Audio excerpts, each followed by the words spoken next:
Parte 3, capítulo 16. Eu estava deitada em uma ambulância, presa com correias a uma maca de pano branca. Não conseguia me lembrar de como havia chegado ali. Ainda estava apenas de calcinha e alguém havia coberto meu peito com uma camisola hospitalar. Ao meu lado, Elizabeth soluçava. "Você é a mãe dela?" perguntou uma voz. Abri um olho. Um rapaz de uniforme azul escuro estava sentado perto da minha cabeça. Pela janela, luzes passavam depressa e se refletiam em seu rosto suado. "Sim", respondeu Elizabeth, ainda chorando. "Quero dizer, não, ainda não." "Ela está sob a tutela do Estado?" perguntou ele. Elizabeth assentiu. "Então você precisa notificar as autoridades imediatamente, ou eu terei que fazer isso." O homem falava como se pedisse desculpas, e Elizabeth começou a chorar ainda mais. Ele lhe entregou um telefone preto pesado conectado à lateral da ambulância por um fio espiralado igual ao do aparelho da cozinha de Elizabeth. Tornei a fechar os olhos. Seguimos noite adentro pelo que pareceram horas e Elizabeth chorou o tempo todo. Quando a ambulância parou, mãos enfiaram a camisola hospitalar debaixo dos meus braços. Portas se abriram. Senti uma lufada de ar gelado e quando abri os olhos, vi Meredith à minha espera. Ela ainda estava de pijama com uma capa de chuva jogada por cima. Quando passamos, ela se inclinou para a frente, estendendo a mão para puxar Elizabeth para longe de mim. "Eu assumo daqui em diante", falou. "Não me toque", disse Elizabeth, "nem ouse me tocar." "Espere no saguão." "Não vou sair de perto dela." "Espere no saguão ou vou mandar a segurança expulsar você", disse Meredith. Enquanto eu era levada, observei por cima dos dedos do meu pé Meredith deixar Elizabeth para trás, parada no corredor, em choque. Ela entrou em um quarto atrás de mim. Uma enfermeira examinou meu corpo, registrando minhas lesões. Eu tinha queimaduras no couro cabeludo e em volta da barriga, onde o elástico da calcinha de algodão havia derretido. O braço deslocado pendia frouxo ao lado do meu corpo, e minhas costas estavam machucadas nas partes em que Elizabeth me chutara. Meredith anotou os achados da enfermeira num bloco. Elizabeth tinha me machucado, não da maneira como Meredith achava, mas, mesmo assim, tinha me machucado. As marcas eram provas incontestáveis disso. Os ferimentos seriam fotografados e registrados em meu arquivo. Ninguém jamais acreditaria na história de Elizabeth, que ela estava tentando evitar que eu corresse para o meio de um incêndio devastador, ainda que fosse verdade. E de repente, vi nas marcas do meu corpo uma rota de fuga irrefutável, um caminho para longe dos olhos de Elizabeth, repletos de dor. Uma forma de escapar da culpa, do arrependimento e do vinhedo incendiado. Eu não podia encarar o sofrimento que causara a Elizabeth. Jamais poderia. Não era apenas um incêndio, mas também um ano inteiro de transgressões, muitas delas pequenas, outras imperdoáveis. O fato de se tornar minha mãe havia transformado Elizabeth. Um ano depois de eu ter me mudado para a sua casa, ela era uma mulher diferente, mais suave, suscetível ao sofrimento. Se eu continuasse em sua vida, ela apenas continuaria a sofrer. E não merecia isso, de jeito nenhum. A enfermeira saiu para o corredor. Meredith fechou a porta do pequeno quarto e ficamos sozinhas. "Ela bateu em você?" perguntou. Mordi o lábio com tanta força que cheguei a cortá-lo. Quando engoli, foi uma mistura de sangue e saliva. Meredith me encarava, respirei fundo. Corri os olhos pelos buracos do isolamento acústico. Antes de baixá-los para responder a pergunta da única maneira possível, da maneira como Meredith esperava. Sim, falei. Ela saiu do quarto. Uma palavra e estava acabado. Elizabeth talvez tentasse me visitar, mas eu me recusaria a vê-la. Meredith e as enfermeiras, acreditando que ela era perigosa, me protegeriam.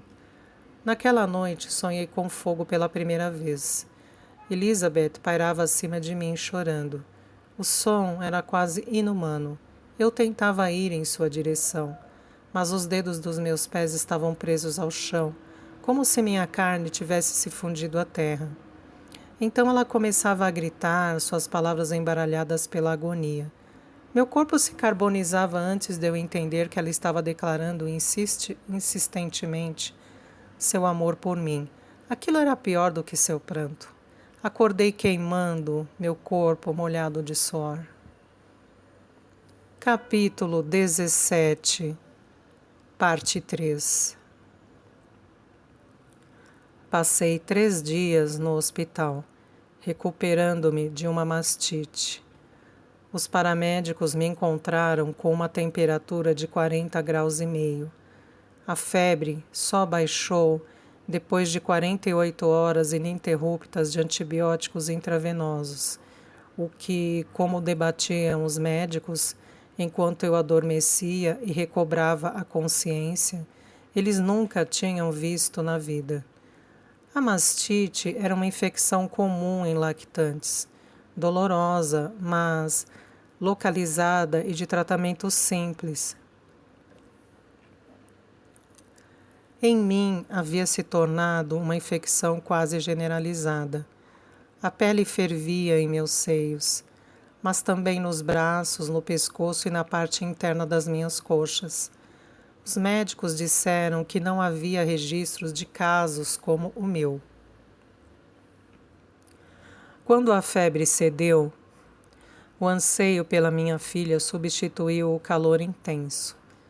Meu rosto, meu peito e meus membros ardiam de saudade. Com medo de que os médicos começassem a fazer perguntas sobre uma mãe sozinha no hospital, sem bebê à vista e sem nenhum visitante, fugi antes de receber alta, arrancando o tubo intravenoso e descendo às escondidas pela escada de serviço.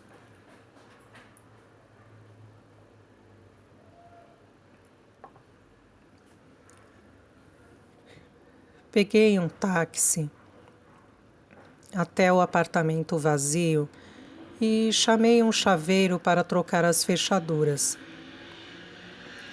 Se Natália voltasse, faria uma cópia para ela.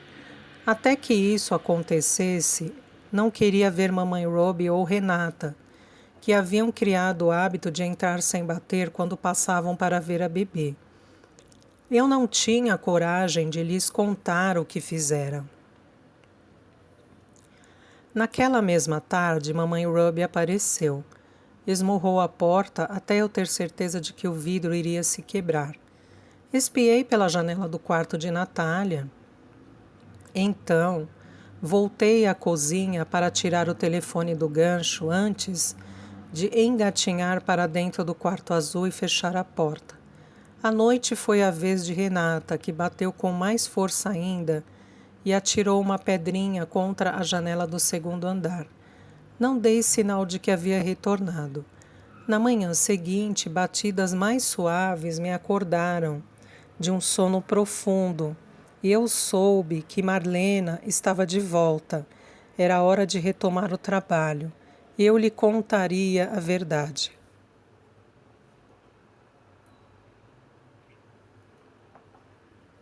Desci as escadas cambaleando, meus olhos apertados contra a luz forte. Marlena entrou como um furacão. Ela deve estar enorme, exclamou. Como se chama? Ela subiu a escada correndo e eu a segui devagar. Quando cheguei ao topo, Marlena estava girando na sala, absorvendo o fato de um apartamento estar vazio. Ela me encarou e seus olhos continham uma só pergunta. Não sei. Falei, respondendo a pergunta que ela havia feito. mas não a que pairava no ar, o nome dela. Não escolhi nenhum. Os olhos de Marlena não se desgrudaram do meu corpo, ainda sustentando a pergunta: onde ela está? Comecei a chorar. Marlena se aproximou de mim, colocando sua mão macia no meu ombro. Eu queria lhe contar tudo. Queria que soubesse que a bebê estava em segurança, que seria amada e talvez até feliz. Passaram-se minutos até eu conseguir falar, e quando consegui, contei a história de forma simples, sem floreios. Eu a deixei com o pai que iria criá-la. Não era capaz de ser a mãe que queria.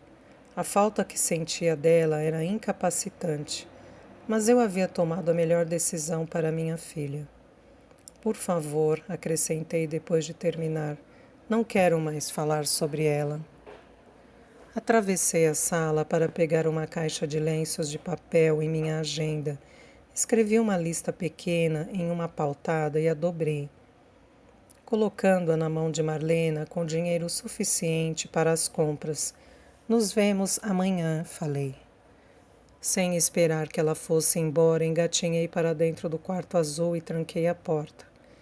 Embalada pela verdade que acabara de contar, adormeci. Não foram as batidas suaves de Marlena que me acordaram na manhã seguinte, mas as pancadas vigorosas de Renata. Cobri minha cabeça com um travesseiro, mas sua voz me alcançava através das penas. Não vou sair daqui, Vitória, gritou. Acabei de ver Marlena no mercado de flores e sei que você está aí dentro. Se não abrir, vou ficar esperando Marlena chegar e me deixar entrar. Não havia mais como evitar. Eu tinha que enfrentá-la.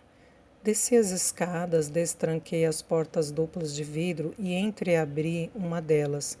O que foi? Perguntei com rispidez. Eu a vi, disse Renata. Hoje de manhã no mercado, achei que você tivesse ido embora com a bebê, sem contar a ninguém para onde estava indo, e então lá estava ela nos braços dele. Meus olhos se encheram de lágrimas e ergui os ombros, como se perguntasse o que ela queria de mim. Você contou para ele? Perguntou Renata. Você lhe deu a bebê? Não contei nada para ele, falei, e não quero que você me conte nada, nunca. Engoli em seco. Renata então se acalmou. Ela parecia feliz, disse. Grant parecia cansado, mas... Por favor, pedi enquanto encostava a porta. Não quero saber, não vou aguentar. Fechei e tranquei a porta. Renata e eu ficamos uma de cada lado do vidro em silêncio. As portas não eram grossas o suficiente para impedir a conversa, mas nenhuma de nós falou nada. Renata me olhou nos olhos e permiti que o fizesse. Esperava que ela pudesse ver a saudade, a solidão e o desespero. Já era difícil o bastante abrir mão de minha filha. Seria mais ainda com Renata me trazendo notícias constantes. Ela precisava entender que, para mim, a única maneira de sobreviver à minha decisão era tentar esquecê-la. Marlena chegou no meu carro com o porta-malas aberto e as flores escapando dele. Quando já havia descarregado metade da mercadoria, parou para nos examinar. Está tudo bem? Perguntou. Renata me encarou e desviei o rosto. Ela não respondeu. Começou a subir a colina em direção a Bloom, seus braços pendendo derrotados dos lados do corpo.